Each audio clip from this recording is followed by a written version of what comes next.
السلام علیکم ورحمۃ اللہ وبرکاتہ، نحمدہ ونصلی علی رسولہ الکریم، اما بعد فاعوذ باللہ من الشیطان الرجیم، بسم اللہ الرحمن الرحیم، رب اشرح لی صدری ویسر لی امری واحلل عقدۃ من لسانی یفقہوا قولی۔ اور مچھلی والے کو جب وہ غصے سے بھرا ہوا چلا گیا، بس اس نے سمجھا کہ ہم اس پر گرفت نہ کریں گے، تو اس نے اندھیروں میں پکارا کہ تیرے سوا کوئی معبود نہیں، تو پاک ہے، یقیناً میں ظلم کرنے والوں میں سے ہو گیا ہوں۔ تو ہم نے اس کی دعا قبول کر لی اور اسے غم سے نجات دی، اور اسی طرح ہم ایمان والوں کو نجات دیتے ہیں۔ ایک مسافر جسے مشرق کی طرف سفر کرنا ہو، وہ ایک ٹرین میں سوار ہوتا ہے، مگر ٹرین چلنے کے بعد اس کو پتہ چلتا ہے کہ جس گاڑی میں وہ سوار ہے وہ تو مغرب کی طرف جا رہی ہے۔ تو سوچئے کہ اس کا حال کیا ہوگا۔ وہ اپنی اس غلطی پر، یعنی غلط گاڑی پر بیٹھنے پر تڑپ اٹھے گا، بے چین ہو جائے گا، اور جو ہی اگلے اسٹیشن پر گاڑی رکے گی وہ فوراً اتر جائے گا۔ مومن کا بھی یہی حال ہوتا ہے۔ جب اس سے کوئی ایسی غلطی ہو جاتی ہے جو اسے صراط مستقیم سے ہٹا دیتی ہے، وہ کسی دوسرے راستے پر چل دیتا ہے جو آخرت میں نقصان دینے والا ہے، تو وہ تڑپ اٹھتا ہے، نہایت شرمندہ ہو کر اپنے رب کے حضور گڑ گڑا کر اپنی غلطی کا اعتراف کر کے دوبارہ سیدھے رستے پر آ جاتا ہے۔ مومن وہی ہے جو غلطی کر کے پلٹ آئے، توبہ کر لے، اپنے رب کو راضی کر لے، حتیٰ کہ رب اس سے راضی ہو جائے۔ دعا کی قبولیت کے لیے لازمی شرط ہے کہ آدمی سنجیدگی اور توجہ سے دعا مانگے، پورے دل سے مانگے، اور اپنے قول و قرار پر غور کرے۔ اور جب انسان کے دل اور زبان میں موافقت پیدا ہو جاتی ہے تو دعائیں قبول ہونے لگتی ہیں، مشکلات حل ہو جاتی ہیں، رنج و غم سے نجات مل جاتی ہے۔ وَظَنُّونِ إِذْ ذَهَبَ مُغَاضِبًا فَظَنَّ أَن لَّن نَّقْدِرَ عَلَيْهِ فَنَادَىٰ فِي الظُّلُمَاتِ أَن لَّا إِلَٰهَ إِلَّا أَنتَ لَا إِلَٰهَ إِلَّا أَنتَ سُبْحَانَكَ إِنِّي كُنتُ مِنَ الظَّالِمِينَ فَاسْتَجَبْنَا لَهُ وَنَجَّيْنَاهُ مِنَ الْغَمِّ وَكَذَلِكَ نُنجِي الْمُؤْمِنِينَ۔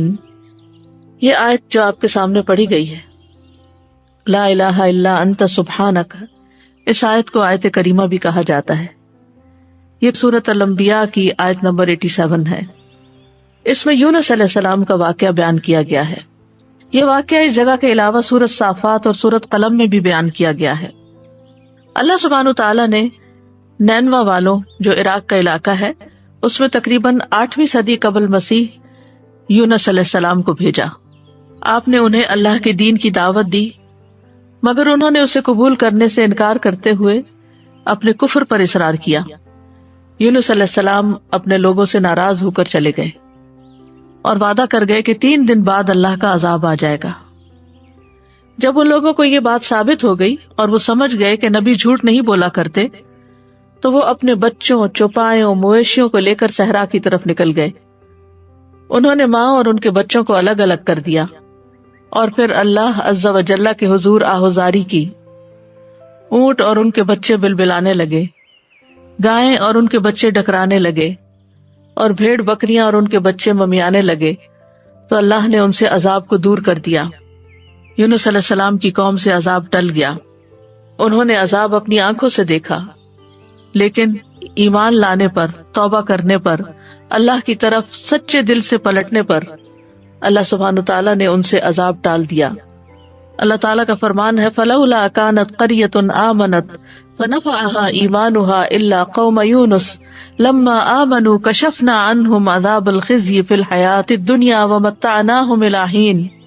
سو کوئی ایسی بستی کیوں نہ ہوئی جو ایمان لائی ہو، پھر اس کے ایمان لانے نے اسے نفع دیا ہو۔ یونس کی قوم کے سوا جب وہ ایمان لے آئے تو ہم نے ان سے ذلت کا عذاب دنیا کی زندگی میں ہٹا دیا اور انہیں ایک وقت تک سامان دیا۔ جب قوم نے توبہ کر لی تو ان کا عذاب ٹل گیا۔ دوسری طرف یونس علیہ السلام کچھ دور جا کر لوگوں کے ساتھ ساحل سمندر پر ایک کشتی میں سوار ہو گئے۔ جو ہی کشتی میں سوار ہوئے، کشتی ڈگمگانے لگی اور لوگوں کو غرق ہونے کا خطرہ پیدا ہو گیا۔ تو انہوں نے قرعہ اندازی کی کہ ایک آدمی کو کشتی سے نکال دیں تاکہ اس کا بوجھ ہلکا ہو جائے۔ قرعے میں یونس علیہ السلام کا نام نکلا، مگر انہوں نے اپنے آپ کو کشتی سے نکالنے سے انکار کر دیا۔ انہوں نے دوبارہ قرعہ اندازی کی، پھر آپ ہی کا نام نکلا۔ حتیٰ کہ جب تیسری بار قرہ اندازی کی گئی تو پھر بھی آپ ہی کا نام نکلا۔ اللہ سبحانہ تعالیٰ کا اس سلسلے میں فرمان ہے فَسَاهَمَ فَكَانَ مِنَ الْمُدْحَضِينَ، پھر وہ قرہ میں شریک ہوا تو ہارنے والوں میں سے ہو گیا، قرہ ان کے نام نکل آیا۔ یہ دیکھ کر یونس علیہ السلام کھڑے ہو گئے، انہوں نے کپڑے اتارے اور دریا میں چھلانگ لگا دی۔ ابن مسعود رضی اللہ عنہ کہتے ہیں کہ اللہ سبحانہ تعالیٰ نے بحر اخضر سے ایک مچھلی کو بھیجا جو دریاؤں کے پانی کو پھاڑتی ہوئی پہنچی۔ اس نے اس وقت یونس علیہ السلام کو نگل لیا جب انہوں نے کشتی سے چھلانگ لگائی تھی، یعنی جو ہی انہوں نے سمندر میں چھلانگ لگائی فوراً ایک مچھلی نے ان کو ہڑپ کر لیا۔ اللہ سبحانہ تعالیٰ نے اس مچھلی کی طرف وحی نازل فرمائی تھی کہ تو نے یونس علیہ السلام کے گوشت کو نہیں کھانا، نہ ہی ہڈی کو نقصان پہنچانا ہے، کیونکہ یونس تیرے لیے رزق نہیں بلکہ تیرا پیٹ اس کے لیے محض قید خانہ ہے۔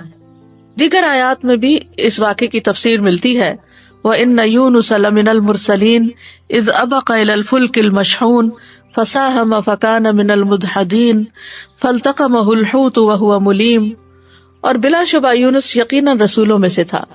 جب وہ بھری ہوئی کشتی کی طرف بھاگ کر گیا، پھر وہ قرے میں شریک ہوا تو ہارنے والوں میں سے ہو گیا، پھر مچھلی نے اسے نگل لیا، اس حال میں کہ وہ مستحق ملامت تھا۔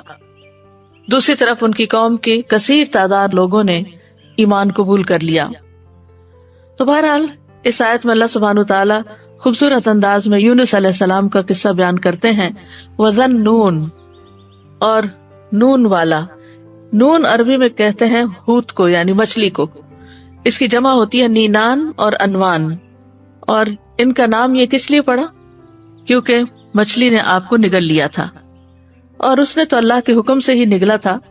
تو اللہ سبحانہ تعالیٰ نے اپنے بندے یونس علیہ السلام کو خوبصورت ذکر اور اچھی تعریف کے ساتھ یاد کیا اور کہا کہ اور مچھلی والا، یعنی یہ بھی ایک پیار کا انداز ہے۔ اذ ذهب مغاضبا، جب وہ غضبناک ہو کے نکلا، یعنی اپنی قوم سے ناراض ہو گیا۔ فظن ان لن نقدر علیہ، تو سمجھا کہ ہم اس پر قدرت نہیں رکھتے، یعنی ہم کیا اس کو سزا دینے پر قادر نہیں، پکڑنے پر قادر نہیں۔ تو انہوں نے کیا کیا؟ جب مچھلی نے نگلا، فنادا فی الظلمات، تو اندھیروں میں اپنے رب ہی کو پکارا، اپنے رب ہی کی طرف رجوع کیا۔ اور اندھیروں سے مراد رات کا اندھیرا، سمندر کا اندھیرا، مچھلی کے پیٹ کا اندھیرا تھا، یعنی اندھیرے پر اندھیرا تھا۔ اور کیا دعا مانگی؟ اللہ الہ الا انت سبحانک انی کنت من الظالمین، کہ تیرے سوا کوئی الہ نہیں، تو پاک ہے، بے شک میں ہی ظالموں میں سے ہوں۔ تو یونس علیہ السلام نے اللہ تعالیٰ کو ان کی کامل الوہیت کا اقرار کرتے ہوئے پکارا، اللہ کی ذات کو ہر نقص، ہر عیب، ہر آفت سے منزہ اور پاک قرار دیا، اور اپنے ظلم اور جرم کا اعتراف کر لیا۔ انی کنت من الظالمین کہہ کر اپنے آپ کو ظالم قرار دیا۔ ظلم جو ہے ایک انسان اور اللہ تعالیٰ کے درمیان ہوتا ہے، دوسرا انسان کا اپنے اور لوگوں کے درمیان ہوتا ہے، تیسرا انسان کا اپنے اور اپنے نفس کے درمیان ظلم کرنا ہوتا ہے۔ تو بہرحال جب انہوں نے اپنی غلطی کا اعتراف کیا تو اللہ تعالیٰ فرماتے ہیں نیکسٹ آیت میں فَاسْتَجَبْنَا لَهُ، تو ہم نے اس کی دعا قبول کر لی۔ سبحان اللہ، یعنی انہوں نے جو ہی خطا کا اعتراف کیا اللہ سبحانہ تعالیٰ ان سے راضی ہو گئے۔ وَنَجَّيْنَاهُ مِنَ الْغَمِّ، اور ہم نے اس کو غم سے نجات دی۔ وَكَذَلِكَ نُنْجِي الْمُؤْمِنِينَ، اور ہم مومنوں کو اسی طرح نجات دیتے ہیں۔ تو یہاں دراصل مومنوں کو ایمان لانے، اس پر ثابت قدم رہنے اور اس دعا کو زیادہ سے زیادہ پڑھنے کی ترغیب دی جا رہی ہے، کیونکہ وہ جان چکے ہیں کہ یونس علیہ السلام کو اس کلمے کی وجہ سے نجات ملی تھی، اور یہ ہر اس مومن کے لیے خوشخبری ہے، وعدہ ہے، جو کسی بھی تکلیف اور غم میں مبتلا ہو جائے تو وہ ان الفاظ کے ساتھ اپنے رب کو پکارے تو رب ضرور اس کو اس تکلیف سے نجات دے گا، کیونکہ یہ رب کا وعدہ ہے۔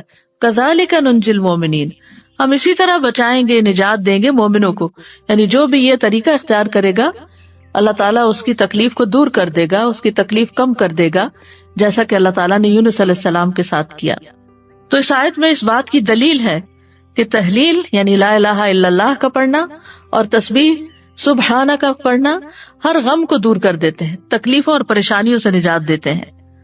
تو جو شخص اللہ کی کتاب پر ایمان لائے اس کے لیے یہی مناسب ہے کہ وہ اس دعا کو سختیوں میں اپنی پناہ گاہ بنائے اور خوشحالی میں اس کو اپنی سواری بنائے۔ اس وعدے پر بھروسہ کرتے ہوئے جو اللہ نے مومنوں کے ساتھ کیا ہے کہ وہ اس دعا کے پڑھنے والے کو قبولیت میں یونس علیہ السلام کے ساتھ ملا دیں گے، یعنی جیسے ان کو نجات ملی انہیں بھی مل جائے گی۔ یونس علیہ السلام سے ایک خطا ضرور ہوئی، لیکن انہوں نے اس کا اعتراف کیا تو اللہ سبحانہ تعالیٰ نے ان کو دوبارہ چن لیا۔ نبی صلی اللہ علیہ وسلم نے فرمایا کسی شخص کے لیے یہ کہنا جائز نہیں کہ میں یونس بن متی سے بہتر ہوں، کہ میں نے وہ غلطی نہیں کی جو ان سے ہو گئی تھی۔ تو یہ یونس علیہ السلام کی دعا ہے، لا الہ الا انت سبحانک انی کنت من الظالمین۔ نبی صلی اللہ علیہ وسلم نے فرمایا ذوالنون کی دعا جب وہ مچھلی کے پیٹ میں تھے، یعنی لا الہ الا انت سبحانک انی کنت من الظالمین، جب بھی کوئی مسلمان کسی معاملے میں ان الفاظ کے ساتھ اپنے رب سے دعا کرے وہ دعا اس کے لیے ضرور قبول ہوگی، یعنی یہ دعا کی قبولیت کا ذریعہ بھی ہے۔ یہ دکھ دور کرنے والے کلمات ہیں۔ رسول اللہ صلی اللہ علیہ وسلم نے فرمایا کیا میں تمہیں ایسی چیز نہ بتاؤں کہ جب تم میں سے کسی آدمی کو دکھ اور پریشانی اور دنیا کی آزمائشوں میں سے کوئی آزمائش آئے تو وہ اس دعا کو پڑھے تو اس کی تکلیف دور ہو جائے گی؟ تو آپ سے کہا گیا کیوں نہیں؟ آپ نے فرمایا وہ مچھلی والے کی دعا ہے، لا الہ الا انت سبحانک انی کنت من الظالمین، تیرے سوا کوئی الہ نہیں، تو پاک ہے، بے شک میں ہی ظالموں میں سے ہوں۔ طبری کہتے ہیں کہ سلف صالحین ان الفاظ کے ساتھ دعا مانگتے تھے اور اس دعا کو دعائے کرب کہا کرتے تھے، یعنی تکلیف دور کرنے والی دعا کا نام دیتے۔ اور لا الہ الا اللہ جو ہے یہ افضل ترین ذکر ہے، اس کے ذریعے بھی بندے کو پریشانیوں اور غموں سے چھٹکارا ملتا ہے۔ یہاں پر ہم دیکھتے ہیں کہ یونس علیہ السلام کچھ مانگ نہیں رہے، صرف اللہ کی تعریف کر رہے ہیں اور اپنی خطا کا اعتراف کر رہے ہیں۔ تو یاد رکھیے اہل علم کہتے ہیں کہ دعا کی دو قسمیں ہوتی ہیں، ایک دعائے ثنا اور دوسری دعائے طلب۔ ایک ہے اللہ تعالیٰ کی تعریف پر مبنی دعا اور دوسری درخواست، یعنی کچھ مانگنا اللہ سبحانہ و تعالیٰ سے یا طلب کرنا۔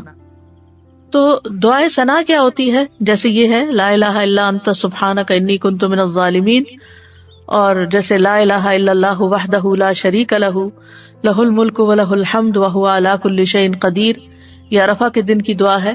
اسی طرح ایوب علیہ السلام نے جو دعا کی تھی انی مسنی الضر وانت ارحم الراحمین، یہ بھی اللہ تعالیٰ کی حمد و ثنا ہے۔ اور دعائے طلب کیا ہے؟ جس میں انسان اللہ کا ذکر پر تعریف کر کے اس سے کچھ مانگتا ہے، یعنی اسپیسیفک دعا کرتا ہے۔ تو اس دعا میں ایک طرف لا الہ الا انت سبحانک ہے اور دوسری طرف اپنی خطا کا ارتکاب ہے۔ یاد رکھیے کہ نبی صلی اللہ علیہ وسلم سے اس دعا کی کوئی محدود گنتی وارد نہیں ہوئی۔ یونس علیہ السلام کے بارے میں بھی نہیں پتہ چلتا کہ انہوں نے کتنی دفعہ اس کو پڑھا، لیکن انہوں نے ایک دفعہ بھی جب اس کو پڑھا ہوگا پوری تڑپ کے ساتھ، پوری شدت کے ساتھ، تو اللہ سبحانہ تعالیٰ نے ان کی دعا قبول کر لی۔ تو اس لیے لازم اپنے اوپر نہ کیجیے کہ 1.25 لاکھ دفعہ ہی ضرور اس کو پڑھنا ہے یا 100 دفعہ ہی ضرور پڑھنا ہے۔ جتنی دفعہ چاہیں آپ پڑھیں، چاہے 1,00,000 دفعہ پڑھیں، چاہے 100 دفعہ پڑھیں، لیکن پابندی اس کی ضروری نہیں کہ اتنا پڑھیں گے تو دعا قبول ہوگی۔ اصل چیز ہے وہ جذبہ، وہ اخلاص، وہ شوق، وہ تڑپ جس کے ساتھ انسان دعا مانگتا ہے۔ تو اس دعا کے اوپر آپ غور کریں تو اس میں سب سے پہلے لا الہ الا اللہ ہے جو کمال توحید کا بیان ہے،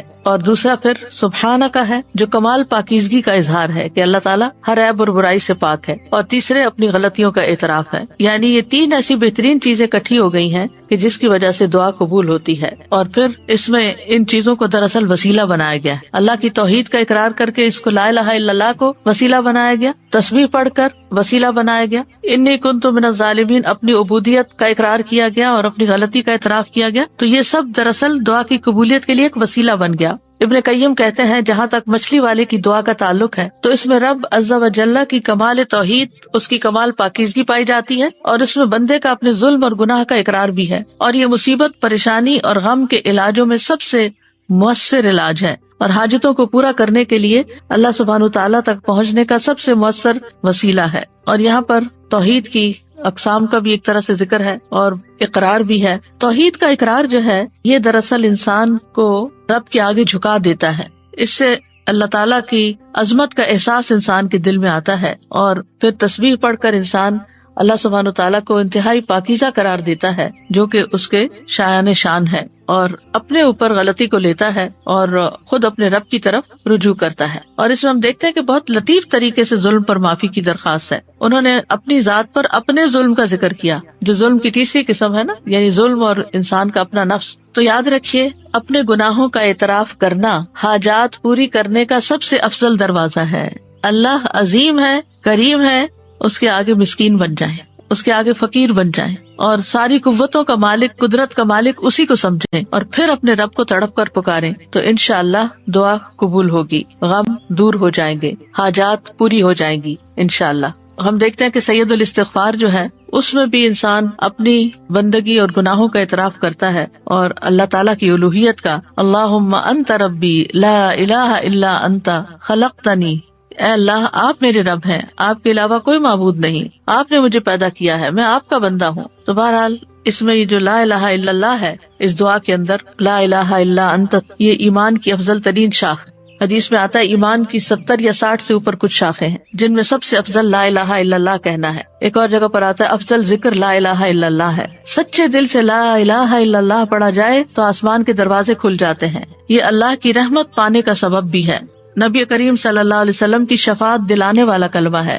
رسول اللہ صلی اللہ علیہ وسلم نے فرمایا، قیامت کے دن میری شفاعت کی سعادت سب سے زیادہ حاصل ہوگی اسے جس نے لا الہ الا اللہ خلوص دل سے کہا، یعنی سب سے زیادہ میری شفاعت کی سعادت اس کو ملے گی جو سچے دل سے لا الہ الا اللہ کہتا ہے۔ پھر یہ لا الہ الا اللہ مصائب سے نجات دلانے والا کلمہ ہے۔ نبی صلی اللہ علیہ وسلم نے فرمایا، جس نے لا الہ الا اللہ کہا تو ایک دن یہ کلمہ اسے مصیبتوں سے ضرور نجات دلائے گا، اس سے پہلے جو ہو چکا وہ ہو چکا۔ پھر جنت میں لے جانے والا کلمہ ہے، من مات وهو يعلم انه لا الہ الا اللہ دخل الجنہ، جو شخص اس حال میں فوت ہوا کہ وہ جانتا تھا کہ اللہ کے سوا کوئی الہ نہیں، وہ جنت میں داخل ہوگا۔ ایک اور حدیث کے مطابق اس کلمے کی وجہ سے انسان کو آگ سے نکال لیا جائے گا، اور مرنے والے کو خاص طور پر اس کی تلقین کرنی چاہیے۔ نبی صلی اللہ علیہ وسلم نے فرمایا، اپنے مرنے والوں کو لا الہ الا اللہ کی تلقین کیا کرو، کیونکہ جو شخص لا الہ الا اللہ پڑھتا ہے تو پھر جنت میں جانے سے اسے کوئی چیز روک نہیں سکتی۔ پھر سبحانہ کا جو ہے یہ تسبیح ہے، تسبیح سے تقدیر بدل جاتی ہے۔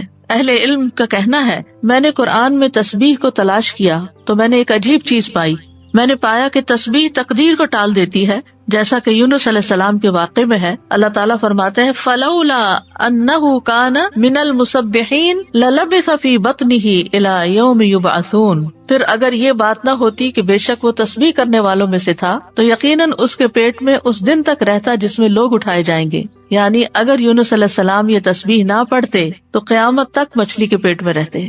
تو اس سے پتہ چلتا ہے کہ تسبیح کا مقام بہت عظیم ہے اور اتنا مؤثر اور اس درجے تک پہنچا ہوا ہے کہ اللہ تعالیٰ نے اس کی وجہ سے تقدیر کو تبدیل کر دیا، جیسا کہ یونس علیہ السلام کے اس واقعے میں ہم دیکھ رہے ہیں۔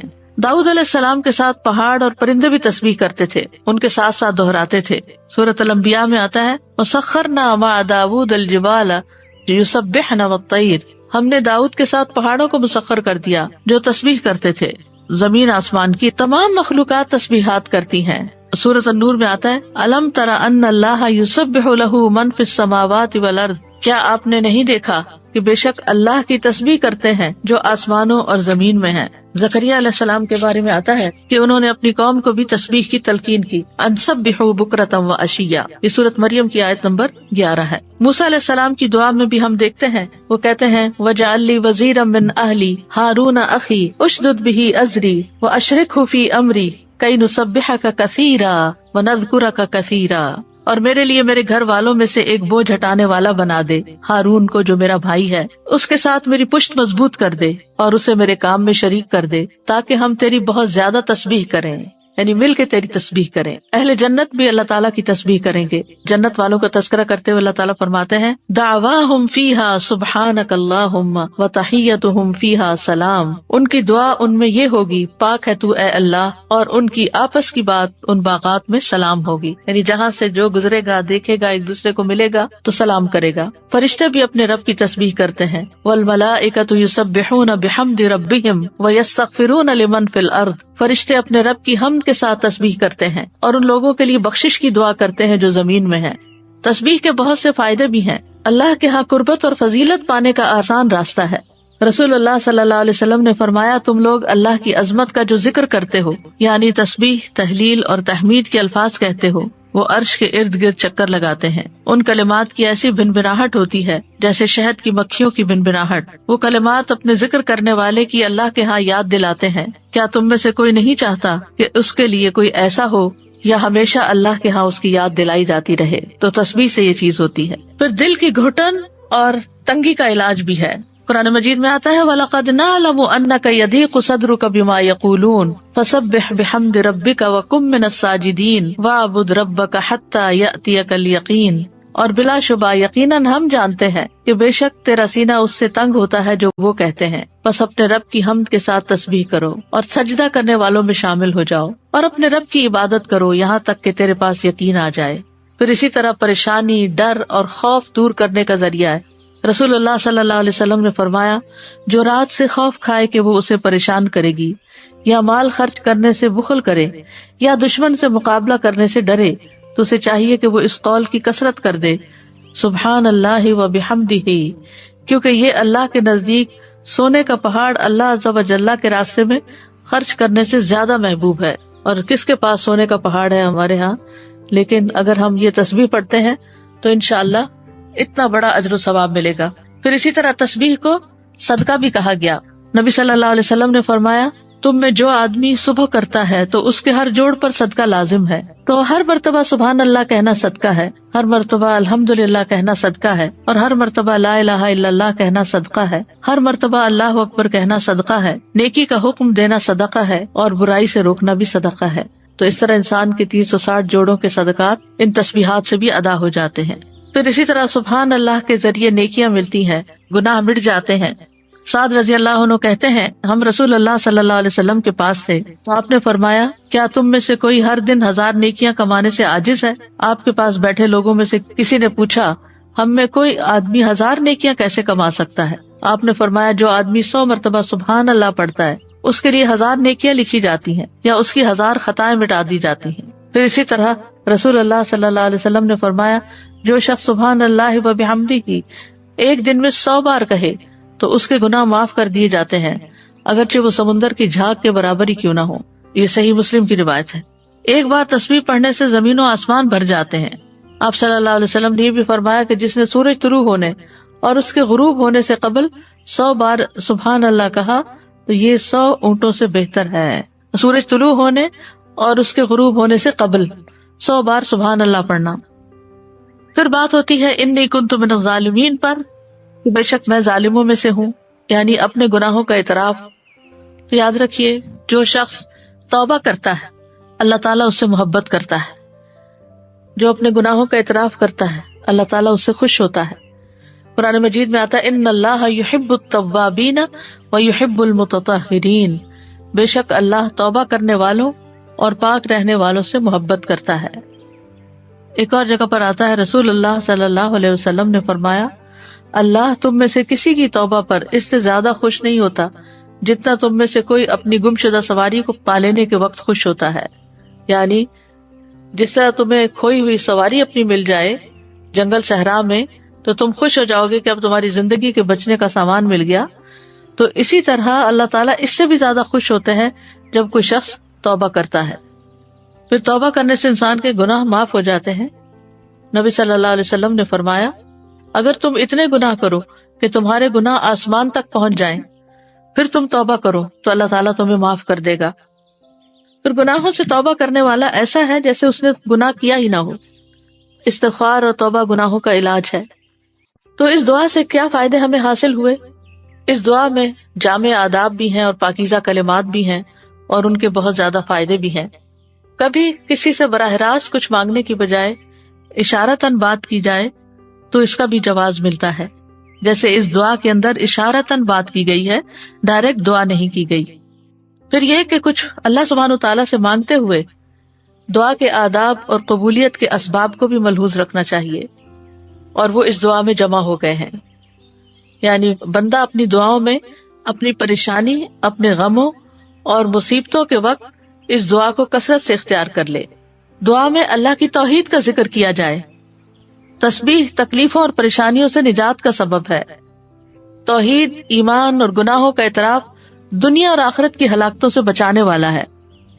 گناہ نعمتوں کے زوال اور عذاب کے حصول کا سبب ہے، یعنی نعمتوں کے زائل ہونے اور عذابوں کے حاصل ہونے کا، مصیبتوں کے آنے کا سب سے بڑا جو سبب ہے وہ انسان کے اپنے ہی گناہ ہیں۔ اللہ سبحانہ وتعالیٰ سے حسن ظن رکھنا چاہیے، باوجود اس کے کہ وہ نبی تھے، ان کا بڑا مقام تھا، لیکن انہیں جن حالات سے واسطہ پیش آیا تو انہوں نے اپنے آپ کو قصوروار قرار دیا، اللہ تعالیٰ کو بلیم نہیں کیا یا کسی اور کو نہیں کیا۔ پھر یہ ہے کہ انسان یہ یاد رکھے کہ اس کے اوپر جو مصیبت آتی ہے وہ انسان کی اپنی کوتاہی کی وجہ سے آتی ہے۔ اللہ سبحانہ تعالیٰ تو ہر نقص اور عیب سے پاک ہے۔ پھر اسی طرح اس دعا سے یہ بھی پتہ چلتا ہے کہ مخلوقات خواہ کوئی بھی مقام اور مرتبہ حاصل کر لیں، وہ اللہ ہی کی محتاج ہیں۔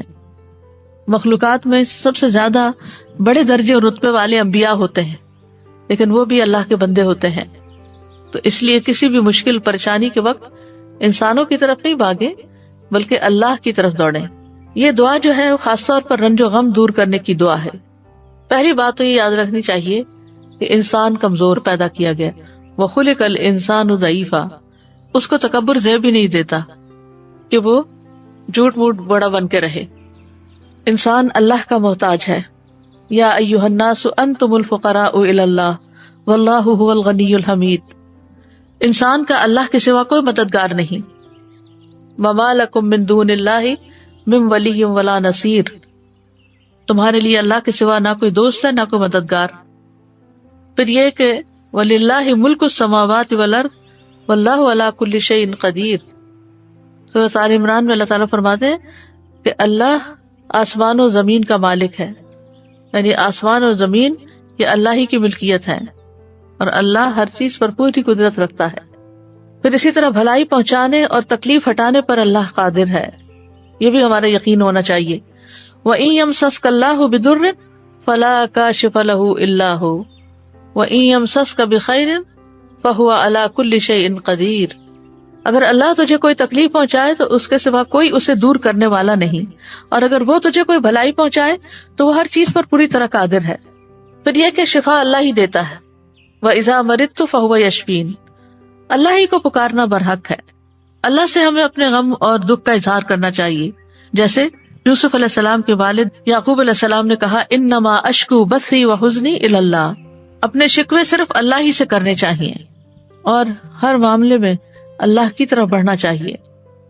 نبی صلی اللہ علیہ وسلم نے فرمایا بے شک اللہ تعالیٰ فرماتا ہے میں اپنے بندے کے گمان کے ساتھ ہوتا ہوں جو وہ میرے ساتھ گمان رکھتا ہے، جب وہ مجھے یاد کرتا ہے میں اس کے ساتھ ہوتا ہوں، اور اگر وہ مجھے اپنے دل میں یاد کرے تو میں بھی اسے اپنے دل میں یاد کرتا ہوں، اگر وہ مجھے بھری محفل میں یاد کرے تو میں اسے اس سے بہتر محفل میں یاد کرتا ہوں، اگر وہ میری طرف ایک بالشت آئے تو میں اس کی جانب ایک گز نزدیک ہوتا ہوں، اگر وہ مجھ سے ایک گز قریب ہو تو میں اس سے 2 گز قریب ہوتا ہوں، اگر وہ میری طرف چلتا ہوا آئے تو میں دوڑتا ہوا اس کے پاس جاتا ہوں۔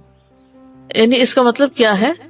اس کا مطلب یہ ہے کہ انسان کسی بھی تکلیف، مشکل، مصیبت کے وقت اللہ سبحانہ تعالیٰ کی طرف ہی پلٹے، اس سے رجوع کرے، اسے گڑ گڑا کر دعا کرے، اور پھر جن چیزوں کا اللہ نے حکم دیا ان کو بجا بھی لائے۔ ہمیشہ اللہ سے اچھا گمان رکھنا چاہیے، ہر حال میں اللہ سے راضی رہنا چاہیے، اللہ ہی پر بھروسہ رکھنا چاہیے۔ دوسرا یہ کہ دنیا کی فکر چھوڑ کر آخرت کی فکر کرنی چاہیے۔ نبی صلی اللہ علیہ وسلم نے فرمایا جو اپنے غموں کو ایک ہی غم بنا لے، یعنی آخرت کا غم، تو اللہ دنیا کے غموں سے اسے کفایت کرے گا۔ حدیث میں یہ آتا ہے جس شخص کا مقصد اور اس کی حرص دنیا ہو وہی اس کا ہدف بن جائے اور اسی کی نیت وہ کرتا ہو تو اللہ تعالیٰ اس کی آنکھوں کے سامنے اس کا فقر و فاقہ کر دیتے ہیں، اس پر اس کے معاملات بکھیر دیتے ہیں اور اس کو اس سے اتنا ہی ملتا ہے جو اس کے لیے لکھ دیا گیا ہو۔ اور جس شخص کا مقصد اور اس کی حرص آخرت ہو اور وہی اس کا ہدف بن جائے اور اسی کی نیت کرتا ہو تو اللہ تعالیٰ اس کے دل میں غنا ڈال دیتے ہیں اور اس کے معاملات کو یکجا کر دیتے ہیں اور دنیا اس کے پاس ذلیل ہو کر آتی ہے۔ تیسرا یہ کہ اجر پر نظر رکھنی چاہیے۔ نبی صلی اللہ علیہ وسلم نے فرمایا مومن مرد اور عورت پر جسمانی یا مالی یا اولاد کی طرف سے مستقل پریشانیاں آتی رہتی ہیں، یہاں تک کہ جب وہ اللہ سے ملتا ہے تو اس کا ایک گناہ بھی باقی نہیں رہتا۔ ایک اور حدیث میں آتا ہے کہ جتنی بڑی مصیبت ہوگی اتنا ہی بڑا اجر ہوگا، اور جب اللہ کسی قوم سے محبت کرتا ہے تو اس کو آزمائش میں مبتلا کر دیتا ہے۔ پھر یہ کہ مومن کے لیے ہر غم، تکلیف اور ڈپریشن بھی باعث اجر ہوتا ہے۔ نبی صلی اللہ علیہ وسلم نے فرمایا، کسی مومن آدمی کے پاس جب کوئی تکلیف یا ایذا، بیماری یا رنج، یہاں تک کہ اگر اسے کوئی فکر ہی ہو تو اس سے اس کے گناہوں کا کفارہ کر دیا جاتا ہے۔ پھر اسی طرح آپ نے فرمایا کہ مسلمان کو جو بھی تکلیف پہنچتی ہے تو وہ اس کے گناہوں کا کفارہ ہو جاتی ہے، یہاں تک کہ چوٹ بھی اسے لگتی ہے یا اسے کوئی کانٹا بھی چبھتا ہے تو وہ بھی اس کے گناہوں کا کفارہ ہو جاتا ہے۔ چوتھی بات ہے مثبت مشغولیت اپنائی جائے، اچھے کام میں مصروف ہوں۔ رسول اللہ صلی اللہ علیہ وسلم نے فرمایا، وہ لوگ اللہ کو زیادہ محبوب ہیں جو دوسرے لوگوں کے لیے زیادہ فائدہ مند ہوں، اور اللہ عز و جل کے ہاں سب سے زیادہ پسندیدہ اعمال یہ